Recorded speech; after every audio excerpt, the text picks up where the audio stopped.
بسم اللہ الرحمن الرحیم۔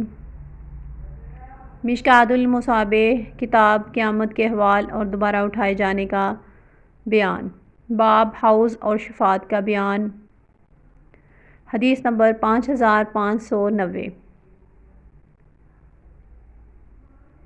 ترجمہ۔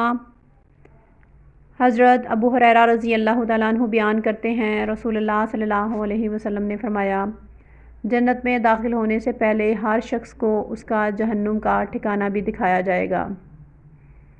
اگر اس نے نافرمانی کی ہوتی تو اس کا ٹھکانہ وہ ہوتا تاکہ وہ مزید شکر کرے، اور اسی طرح جہنم میں داخل ہونے والے ہر شخص کا اس کو جنت کا ٹھکانہ بھی دکھایا جائے گا۔ اگر اس نے اچھے عمل کیے ہوتے تو اس کا ٹھکانہ یہ ہوتا تاکہ وہ اس کے لیے حسرت و افسوس کا باعث ہو۔